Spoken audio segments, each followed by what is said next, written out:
어제 저녁 6시 50분 넘어 7시 다 됐는데 우리 교회 시무장로님 세 분이 이 교회에 들어와서 저와 함께 고전에 식사를 하고 이 뒷마당으로 나갔습니다. 그랬더니 우리 표장로님이 화분에 담긴 꽃을 가져오셨고 세 분이서 텃밭을 흙을 파고 또 물을 뿌리면서 그 꽃을 심더라고요. 그 모습을 보면서 제 가슴이 뭉클했습니다. 그리고 후에 이렇게 이야기했습니다. 뒷마당에 가면 새신자실이 있고 보도블록이 깔려 있고 또 이쪽, 여러분이 보실 때 이쪽이죠. 여기에는 우리 땅이 아니라 펜스가 쳐져 있는데 만약 여기에 요 텃밭이 없고 꽃이 없었다면 요 공간이 얼마나 참 삭막했을까. 그런데 우리 장로님들이 이 꽃을 여기에 심으니까 마음이 너무 풍성해집니다.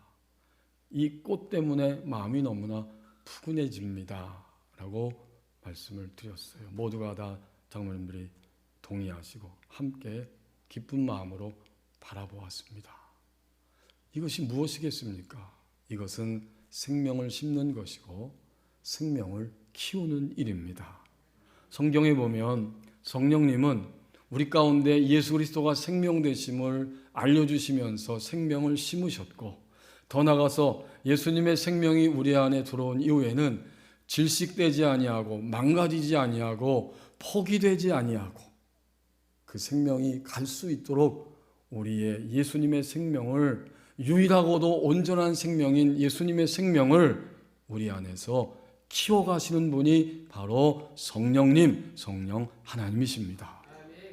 그래서 오늘 성령 강림주를 맞이해서 우리 성가대에서 아주 기쁘고 감사하게 우리의 생명을 더 고양시키는 은혜로운 찬양을 하면서 성령님이 어떤 분인가를 이 예배 시간에 주님이 우리에게 더 분명하게 알려주고 계십니다. 오늘 1절에서 3절 말씀을 보십시오. 예루살렘을 중심으로 하는 유대, 그 선민 유대인 공동체가 거기에 있었는데 구체적으로 1절에 보면 사도들, 예수님의 제자요 또 명령을 가지고 보냄을 받았다. 이들이 사도들이잖아요.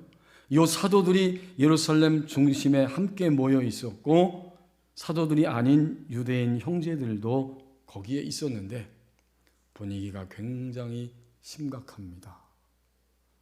사도들 11명 그리고 일반 사도가 아닌 유대인 공동체 다 그리스도인이 되었어요. 주님을 믿고.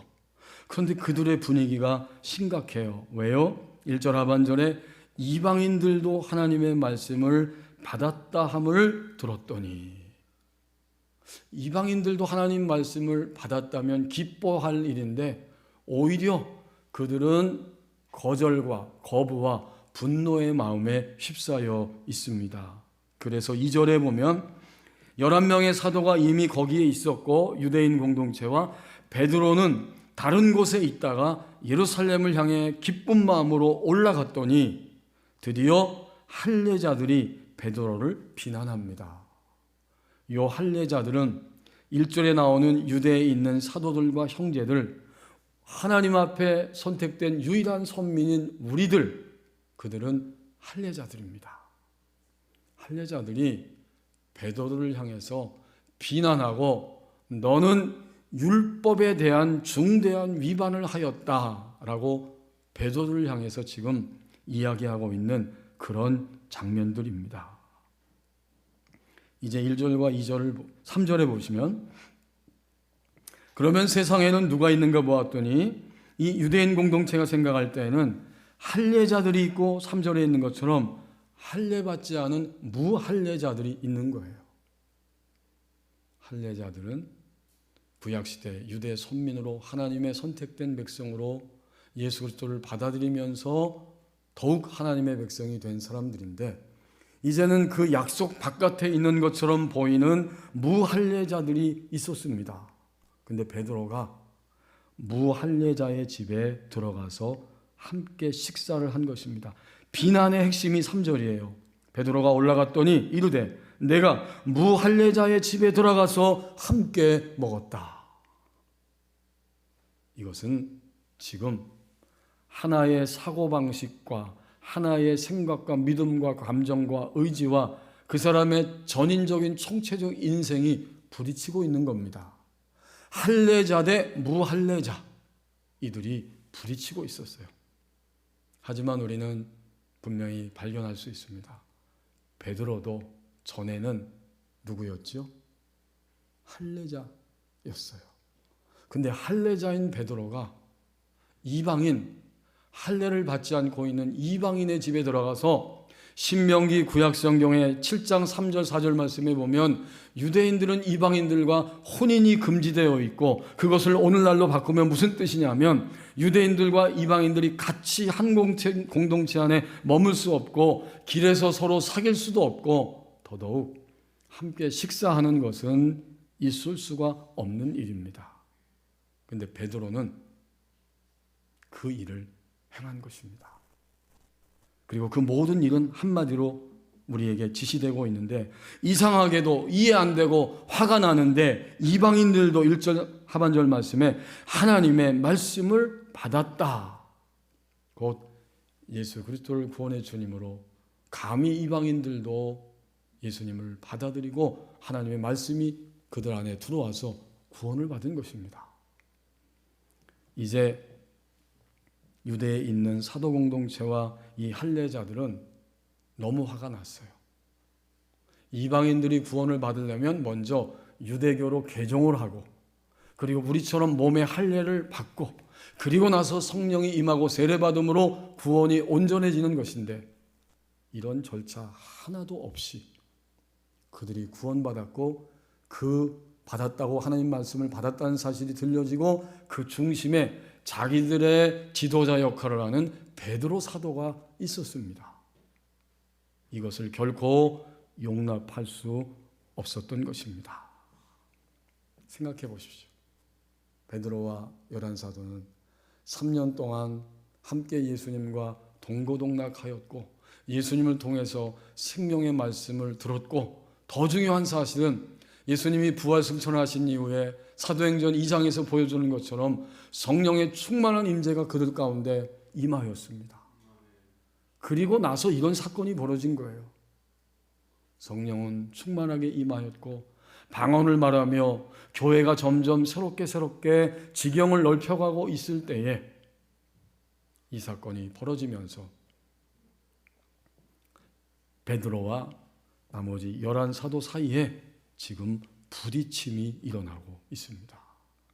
이건 작은 부딪힘이 아니에요. 구원받았다고 하는데 기뻐할 수 없는 일이 벌어진 것입니다. 자, 이러한 부딪힘 가운데에서 이 장벽이 마주 서 있는 상태에서 해결해 줄 수 있는 안내자가 필요합니다. 우리의 보편적인 삶도 그렇고, 하나님을 믿으면서 난 도저히 베드로 이해할 수 없어. 어떻게 이방인들에게 집에 들어가서 예수님을 소개하고 할례 받지 않은 자들과 밥을 먹고 그랬단 말이냐. 이 두 사람, 두 세력 사이에 부딪힘이 일어나고 있습니다. 거기에는 반드시 그 부딪힘을 해결해야 할 안내자가 필요한 현실이 되고 만 것입니다. 여러분, 범위를 좀 더 크게 조금만 넓혀서 생각하면, 인류는 처음에는 결코 부딪힘이 없는, 갈등과 고통이 필요하지 않은 상태에 있었습니다. 모든 인류는 하나님이 인간을 사랑으로 세상에 창조하셨을 때 처음 인류는 결코 갇혀 있거나 매여 있거나 묶여 있을 필요가 없었습니다.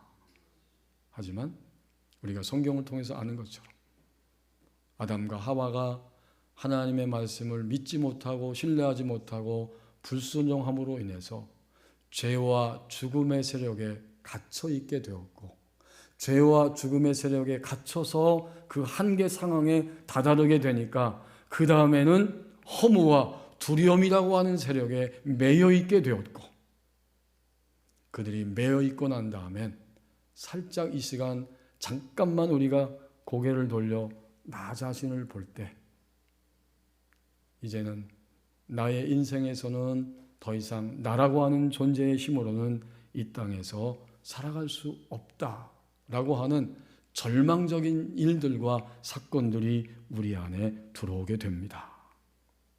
그러니까 처음 인류는 갇혀 있거나 매여 있거나 묶여 있지 않은 상태이고, 하나님이 에덴이라고 하는 기쁨과 자유의 동산 안에 우리를 창조해 주셨을 때는 전혀 그런 일이 일어나지 않았지만, 예배하는 우리들의 속을 들여다보면 그리스도인 된 우리들도 종종 절망이라고 하는 한계에 갇혀 있고 매여 있고 또 붙들려 있다는, 묶여 있다는 사실을 우리는 주님 앞에서 깨닫게 됩니다. 지금 저와 여러분 안에 어떤 절망이 있습니까? 무엇이 나를 갇혀 있게 하고 매여 있게 하고 묶여 있게 하고 있습니까? 그리스도인 된 주님의 생명이 우리 안에 들어온 사람들임에도 불구하고 우리는 지금 이러한 날들을 살아가고 있지는 않습니까? 지난 주일 저녁 오후 8시 53분에 제가 인터넷 기사 뉴스를 보다가 보니까 경북에 있는 경찰청에 전화 한 통이, 구조 전화 한 통이 걸려왔다고 합니다. 신고자가 누군가 봤더니 주일날인데 고3이라 공부를 열심히 하고 기거하고 있었던 고3 여학생이 지나가다가 어떤 사람이 그 형산강 다리 난간에 이제 매달려서 온몸을 그 물 쪽으로 향하여 떨어지려고 하는 그 장면을 목도하게 되니까 정신없이 뛰어가서 그 아저씨의 다리를 꽉 붙잡고, 아저씨 제발 저하고 잠깐만 이야기 좀 했으면 좋겠어요 라고 다리를 붙잡고 있었습니다. 그 와중에 신고 전화를 하게 된 것이죠. 저는 그 인터넷 뉴스를 이렇게 보면서 생각했습니다.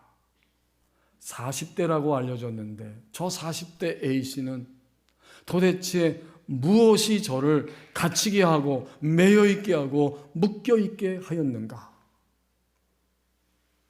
아저씨 제발이라고 하는 목소리가 신고한 그 전화기 수화기를 타고 경찰청에까지 들려졌다는 거예요.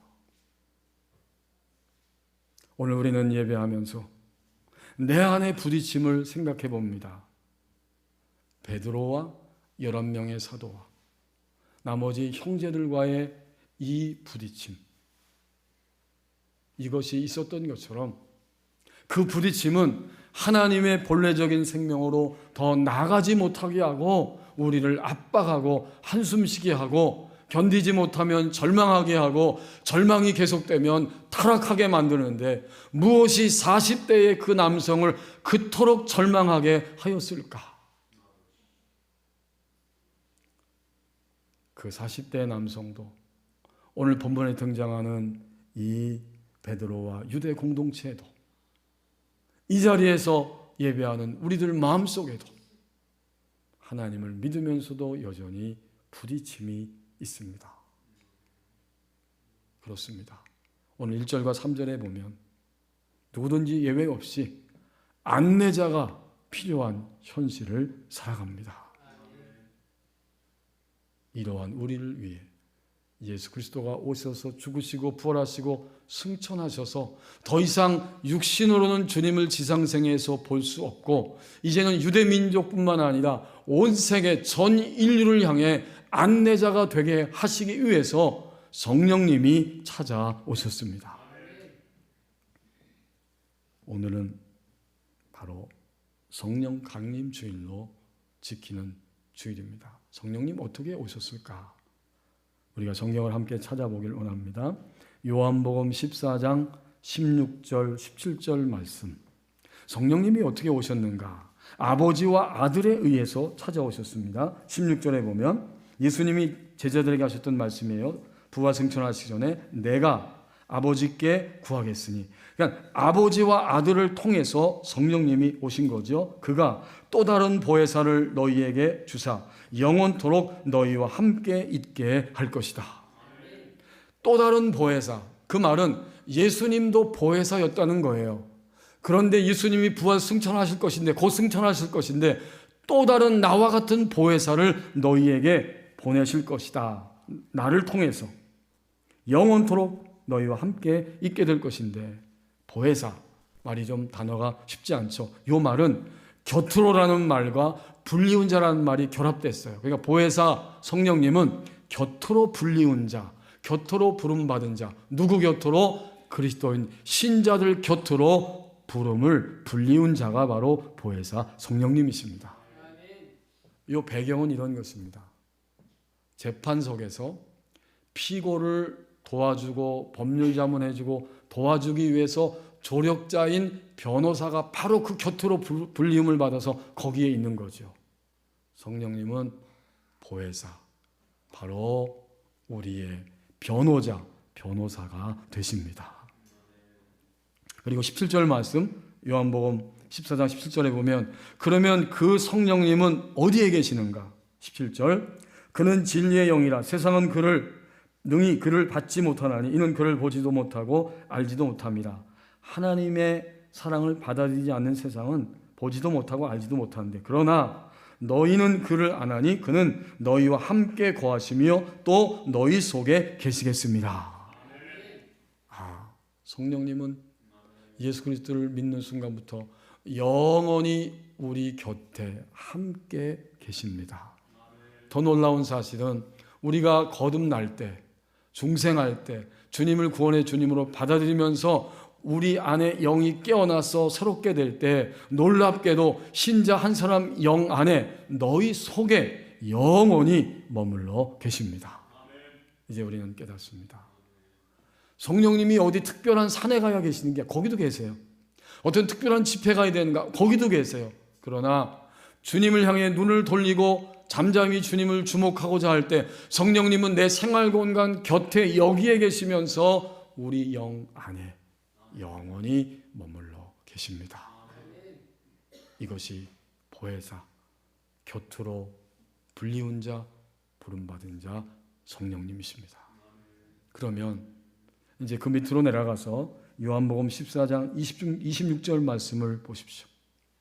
성령님이 어디에 계시는가를 말씀하신 다음 그 성령님이 우리 안에 함께 속에 인격적으로 영원히 내주하시고 거하신다고 말씀하시면서 예수님은 또다시 26절에서 아버지와 아들의 이름으로 성령님이 오시게 될 것이고, 그는 무엇을 하느냐? 모든 부딪힘 가운데 있는 신자를 향해, 모든 상황과 부딪힘 속에서 살아가는 그리스도인들을 향해서 하나님의 말씀을 가르쳐 주시고 생각나게 하고, 궁극적으로 가르쳐 주시고 생각나게 하시면서 해석해 주시는 분이라고 26절에서 말씀합니다. 14장 26절, 보혜사 곧 아버지께서 내 이름으로 보내실 성령 그가 너희에게 모든 것을 가르치고 내가 너희에게 말한 모든 것을 생각나게 하리라.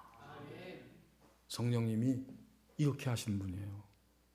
예수님이 12제자와 함께 계시다 부활 승천하신 다음 12제자들에게 그들이 살아갈 때, 부딪힘의 환경 속에 있을 때 가르쳐 주신다는 거예요. 그리고 이 상황에서는 어떻게 해야 하는지, 예수님 어떻게 하셨는지 생각나게 해주신다는 거예요. 가르쳐 주시고 생각나게 해주신다는 말은 무슨 뜻일까요? 궁극적으로는 이 부딪힘 앞에서 어느 것이 하나님의 길인가를 알 수 있도록 해석해 주십니다. 이게 성령님이에요. 지금도 성령님은 영원히 이미 우리 가운데, 신자들 가운데 오셔서 매일매일 갈등과 부딪힘 속에 살아갈 때 우리를 가르쳐 주시고 주님이 하신 말씀을 생각나게 하시고, 이 구체적인 상황 속에서 어느 것이 하나님의 길인지 알 수 있도록 해석해 주십니다. 온갖 부딪힘이 필요한 우리 일생 가운데 성령님은 안내자로 찾아와 주셨습니다. 오늘도 우리는 안내자가 필요한 현실을 살아가고 있습니다. 아까 나누었던 그 다리를 붙잡고 난간에 매달려 있던 그 남성 40대 A씨와 여고생은 어떻게 됐을까요? 경찰이 출동했습니다. 다행히 3분 만에 출동해서 그 사람을 무사히 구조하고 그리고 조사한 다음에 가족의 품으로 돌려보냈습니다. 이 경북경찰청이 너무 고마워서 이 여학생에게 감사의 마음을 담아서 표창장을 주게 수여하게 되었습니다. 거기 댓글 달린 걸 보니까 많은 사람들 댓글 가운데 70~80%가 눈물 난다. 눈물 난다. 부딪힘 속에서 얼마나 힘이 들었으면 마지막 선택을 하려고 했을까 눈물이 난다. 경찰 조사를 보니까 이 사람은 어떤 다른 우울증이나 이런 것 때문이 아니라 그냥 개인 사정 때문에 그렇게 했다라고 이야기를 들려줍니다.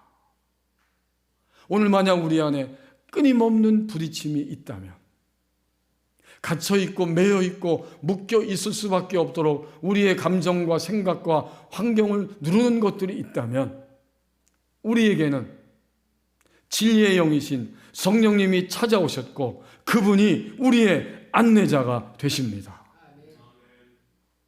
이제 두 번째 부분, 그러므로 4절부터 마지막 8절까지의 말씀을 보십시오.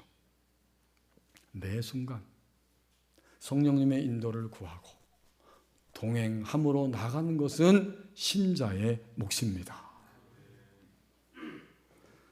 다시 본문으로 돌아와서 이 사도행전 11장 4절부터 보면 이 부딪힘 안에서 드디어 안내자이신 성령님의 그 인도를 따라서 베드로가 어떻게 하는가 보세요. 4절에서 베드로가 이 부딪힘의 상황 속에서 그들에게 이 일을 차례로 설명하여 이르되, 요 나머지 일은 사도행전 앞에 10장 1절부터 마지막 절까지의 전체 내용이 여기에 다시 담겨져 있는 겁니다. 4절에서 그들에게 이 일을 차근차근 차례로 설명하는데 그 설명의 모든 내용은 여러분이 후에 집에서 읽어보시기 바랍니다. 사도행전 10장 1절에서 마지막 전체의 내용입니다. 그것은 5절 말씀에 이런 일이 먼저 일어난 거죠. 내가 욥바시에서 머물고 있는데 거기서 기도 시간에 올라가서 기도할 때 황홀한 중에 환상을 보았다. 환상은 꿈이 아니에요. 꿈은 잠들어 있는 상태지만 환상은 깨어 있는데 하나님이 기도하는 그리스도인들을 향해서 보여주시는 제 용어대로 표현하면 그림 언어예요. 하나님이 그림으로 쌓아 우리의 영안에 이렇게 흘러가게 하시면서 그 그림 언어가 무엇인지를 설명해주고 그림 언어 안에서 우리에게 말도 거시고 그 말을 깨닫게도 하고 하나님의 뜻을 알려주는 거죠. 이게 환상이에요. 이것은 지금 구약시대의 이야기가 아니라 신약시대의 이야기입니다. 그 말은 구약의 선지자들이 환상을 보았지만 신약의 성도들도 하나님이 보여주시는 그림 언어를 보면서 주님의 뜻을 더 밝히 알 수 있게 됩니다. 당연히 기록된 말씀이 먼저입니다. 환상보다는. 그리고 나서 하나님이 환상을 통해서도 그림 언어를 통해서도 우리의 삶을 이끌어 가시는 거죠. 환상의 내용이 5절에 나옵니다. 내가 그렇게 기도하는데 환상이 보였습니다. 큰 보자기 같은 그릇이 내 귀에 메인 상태로 하늘로부터 내려와서 내 앞에 딱 등장했는데 6절에 내가 이게 뭔가 주목하여 보니까 거기에는 4발 가진 짐승들 뛰어다니는 거죠. 그 다음에 기어다니는 곤충들도 있었고 또 공중에 날아다니는 새들도 있었습니다. 그리고 하나님의 목소리가 들리기를 베드로야 일어나서 잡아먹으라. 그 음성이 그림 언어 속에서 들린 거죠. 베드로의 영 안에. 베드로는 즉시 대답했어요. 마지막 8절 말씀 내가 이르되 주님 그럴 수 없나이다. 속되거나 깨끗하지 아니한 것은 결코 내 입에 들어간 일이 없나이다. 이것이 누구예요? 베드로이고 이것이 누구예요? 정통 유대인, 바로 할례를 받고 할례를 통해 구원이 온전히 이루어지고 율법의 모든 조항을 지키면서 레위기 11장에 등장하는 율법의 모든 속한 것, 더러운 것, 깨끗한 것을 구별하면서 철저히 자기의 인생을 살아왔다고 이야기하고 있는 정통 유대인 베드로입니다. 자, 베드로가 여기까지 말하니까 이 11명의 사도와 유다 형제들은 아마도 속으로 신이 났을 거예요. 아, 그렇지. 역시 베드로야. 그렇게 먹어서는 안 되지. 참으로 잘했어. 여기까지는 우리가 충분히 동의해. 베드로가 그렇게 설명하고 그들은 동의했습니다. 그런데 오늘 하나님 8절까지 말씀하셨는데 나머지 부분을 계속 읽어보면 이게 한 번이 아니라 두 번, 세 번 반복됐어요. 세 번씩 반복되니까 베드로는 더 거절할 수 없는 거죠. 도대체 그리고 이 보자기가 위로 올라가니까 이것이 무슨 뜻이겠는가? 유대인, 정통 유대인 나에게 있어서 이것이 무슨 뜻이겠는가? 생각하는데 여러분 오늘 사도행전 11장 밑으로 내려와서 11절, 12절 말씀 보십시오. 환상이 다 세 번째 있고 올라갔더니 11절 마침 그때 세 사람이 베드로가 유숙한 집에 서서 문을 두드리고 있었는데 그 사람들은 로마의 백부장인 고넬료라고 하는 사람이 보낸 가이사라에서 보낸 사람들이었어요. 베드로가 어떻게 했을까요? 낯선 사람이고 이방인들인데 이들과 내가 접촉할 수도 없고 이들의 말을 들을 필요도 없는데 이거 어떻게 해야 되나? 12절 말씀 11장 12절 성령이 내게 명하사 아무 의심 말고 함께 가라 하시매 이 여섯 형제 베드로와 함께 있었던 유대인 여섯 형제도 나와 함께 고넬료라고 하는 그 사람의 집에 들어갔다. 여기서부터 이제는 경계를 넘어서는 것입니다. 내가 가지고 있었던 틀들을 넘어서는 사건이 벌어지고 있는 거예요. 베드로 사도의 완벽한 틀이 균열이 생기고 성령님께서는 그를 그 균열을 깨트리시면서 하나님의 생명의 본질로 나가고 나갈 수 있도록 그를 지금 끌고 가고 계시는 거예요. 그는 성령님의 지시를 따라서 발걸음을 옮겨서 고넬료의 집으로 들어가게 됩니다. 이것이 10장에 다 세세히 기록된 내용이에요. 갔더니 100명의 군사를 거느리는 로마 군대의 백부장과 그의 군사 부하들과 가족들과 친구들과 친척들이 다 한 곳에 모여 있고 베드로를 앞에 엎드려 절하면서 통치자의 나라인 이 이방 장교가 베드로 앞에 엎드려서 절을 하면서 그가 기도할 때 성령님께서 저 피장이 시몬 그 욥바에 있는 시몬을 청빙하라는 그러한 환상을 보았다고 이야기하고 동시에 그래서 당신이 오셨으니 잘하셨습니다. 우리는 이제 당신의 입에서 나오는 말씀을 듣기를 원합니다. 베드로는 예수 그리스도를 통해서 주시는 하나님의 이 사랑, 예수님 소개하고 복음을 증거했더니 그들이 그 말씀을 들을 때 놀랍게도 거기에 성령이 임재하십니다. 베드로는 그 엄청난 사건을 눈앞에서 보면서 이렇게 말했습니다. 여러분 사도행전 10장 33절 34절 말씀 바로 옆에 있습니다. 한번 보시겠습니다. 33절 34절 내가 곧 당신에게 사람을 보내었는데 오셨으니 잘하였나이다. 이제 우리는 주께서 당신에게 명하신 모든 것을 듣고자 하여 다 하나님 앞에 있나이다. 34절 베드로가 입을 열어 말하되 내가 참으로 하나님은 사람의 외모를 보지 아니하시고 35절까지 각 나라 중 하나님을 경외하며 의를 행하는 사람은 다 받으시는 줄을 깨달았도다. 깨달았도다.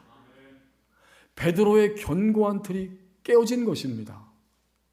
드디어 그는 그 틀이 깨어지면서 성령님이 인도하는 대로 움직이기 시작했고 그리고 그 모든 사건을 지금 오늘 사도행전 11장 본문 돌아와서 보면 유대에 있는 사도들과 형제들에게 소개하고 있습니다. 이 모든 것 배후에 누가 계셨어요? 성령님이 계셨어요. 베드로는 기도할 때에 성령님의 지시를 받아서 움직이게 되었고, 고넬료의 이방 사람들은 복음을 들을 때에 성령님이 임재하게 되셨고, 베드로의 견고한 틀이 깨지고 부딪힘이 사라지게 되었습니다. 이 사도들을 만나기 전에 자기 안에 있었던 부딪힘이 사라진 거예요. 그리고 세 번째는 오늘 동료 사도들과 유대인들과의 견고한 틀 때문에 부딪힘이 일어나고 있었는데, 이 베드로가 와서 이 말을 증언할 때에, 그럴 때에 드디어 1절에서 비난하고 2절에서 베드로를 비난했던 이 할례자들이 눈을 뜨게 되고, 이 두 사이에, 이 두 세력 사이에 부딪힘이 사라지게 됩니다. 여러분, 11장 18절에서 이 사도들과 유대 공동체 사람들이 이렇게 18절에서 마지막으로 말합니다. 11장 18절. 그들이 이 말을 듣고 잠잠하여 하나님께 영광을 돌려 이르되, 그러면 하나님께서 이방인에게도 생명 얻는 회개를 주셨도다 하니라. 지금 예수님은 육체적으로는 우리 가운데 더 이상 부재하고 계시지만, 보이지 않지만, 또 다른 보혜사 성령님을 통해서 우리 곁에, 우리 속에 영원히 임재해 계십니다. 성령님을 통해서 우리 가운데 여전히 다가오고 계시는 거예요.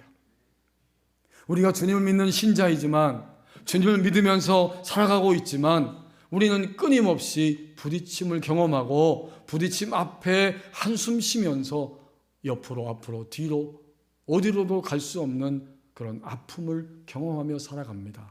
하지만 오늘 이 성령 강림주의를 통해서 성령님이 우리의 안내자가 되어주시기 때문에, 우리를 궁극적으로 안내하시고 인도하시는 분으로 오셨기 때문에 그분의 인도하심을 구하고 그 동행함을 향하여 나가는 것이 신자의 일생이라고 말씀해 주십니다. 이런 일생 되게 하시기 위해서 곁으로 불리운 자, 부름받은 자 성령님이 오셨던 것입니다. 그래서 교회는 이 성령 강림주의를 매년 기념하고 지키면서 다시 한번 깊이 성령님이 누구시고 어떻게 우리 가운데 움직여 가시는가를 보기를 원하는 것입니다. 이제 우리는 깨달았어요. 성령님 어떻게 해요? 성령님은 우리와 함께 우리 거듭난 영 안에 영원히 머물러 계십니다. 어떻게 하세요? 예수님의 말씀을 가르쳐 주시고 생각나게 하십니다. 그러므로 지금 이 부딪힘 안에서 주님의 길이 무엇인지를 보여주시고 해석해 주십니다. 이제 이런 길을 가기 위해서 우리는 두 가지를 확인하고 이 확신을 해야 됩니다. 이걸 주님을 믿는 신자의 원리요 원칙입니다. 근본적인 원리와 원칙입니다. 첫째로 우리의 부딪힘과 앞으로의 모든 삶 속에서 이것을 분명히 확인해야 됩니다. 성령님의 인도를 구하고 출발했는가? 움직이기 전에 전문가의 이야기도 듣고 나의 생각도 하고 이것저것 다 종합적으로 해서 어떤 결론이 내려졌을 때 불신자와 신자의 차이는 여기서부터 시작됩니다. 불신자들은 다 합리적으로 모든 걸 다 연구하고 가장 합리적인 탁월한 선택을 해놓고 가면 되는 거예요. 하지만 신자는 어떡하죠? 그러면 여기서 성령님은 어떻게 하기를 원하시는가? 이 시점에서 달라지는 거예요. 원칙입니다. 성령님 오셨기 때문에 성령님의 인도를 구하고 출발했는가? 성령님이 안내자가 되시고 인도자가 되시기 때문에 우리는 늘 기도합니다. 하나님, 주님을 믿으면서도 가룟 유다처럼 포기하거나 대적하거나 이탈자가 되지 아니하고 나의 인생 다가도록 끝까지 성령님의 인도를 따라가게 하옵소서. 이렇게 하고 출발하는 거예요. 또 하나의 두 번째 원리는 그대로 출발했을지라도 깨닫는 순간 성령의 인도를 구하라입니다. 사실 우리는 그냥 출발부터 해요. 많은 순간에. 근데 출발했는데 성령께서 깨닫게 하시는 거예요. 네가 나에게 의뢰하지 않고 너의 인생을 질주하는 중이다. 그러면 그것을 그대로 출발했을지라도 먼저 움직였다고 해도 잠시 멈추고 성령님의 인도를 구하는 것입니다. 이 두 가지 원칙을 지키면서 결론적으로 우리는 또 하나를 생각하게 되는데, 어떤 경우에서 출발했을지라도 부딪힘은 찾아와요. 그때 우리는 낙심하죠. 의심 가운데 또 아니 성령님이 가라고 한 길로 왔는데 왜 부딪힘이 또 있는 거야? 라고 생각할 수밖에 없어요. 이것은 나에게 원인이 있을 수 있고 저 사람에게 원인이 있을 수도 있고 환경을 조성하시는 하나님의 뜻도 있고 악한 영이 신자들의 번영과 생명을 방해할 수도 있습니다. 어떤 것도 다 일어나요. 그게 부딪힘이에요. 그럼 어떡하죠? 그럴지라도 우리는 부딪힘이 찾아왔을지라도 바로 그 자리에서 계속 성령님의 인도를 구하라. 왜요? 우리는 너무나 종종 자주자주 믿음의 길에서 연약하기 때문입니다. 어제 우리 장로님, 심장로님 세 분이 많이 수고해 주셨어요. 텃밭도 그렇게 하고 그건 빨리 해치우고 더 늦게 제가 9시 다 돼서 교회 소재에서 설교 준비 마치고 정리하고 내려왔는데 아동부실에 지금 영상 예배를 드리는데 그 턱이 있어요. 그래서 넘어질 수도 있고 그 턱을 좀 제거해야겠다 해가지고 아동부실 입구와 안과 일치가 되게 높이가 같게 하기 위해서 그것을 깨트리고 정리를 좀 잘 하는 이런 작업을 했습니다. 그건 뭘까요? 그것은 생명을 보존하는 것이고 계속해서 생명 안에 우리 교우들이 함께 예배하며 갈 수 있도록 유지시키기 위해서 섬겨주신 것입니다. 성령님은 생명을 우리에게 심고 키우는 것 정도가 아니라 그 생명을 유지시키고 계속해서 보존하고 끊임없이 하나님의 나라를 위해서 살아가도록 우리를 안내하시며 인도해 주십니다. 다시 뒤로 물러가지 아니하고 하나님의 충만한 생명의 길로 갈 수 있도록 우리를 인도해 주시는 분, 그분이 바로 성령님이십니다. 일평생은 한 사람이 살아있는 동안입니다. 이 일평생 동안 성령님은 누구신가 보았더니 신자의 삶을 이끄시는 인도자, 그분이 바로 성령님이십니다. 기도하겠습니다.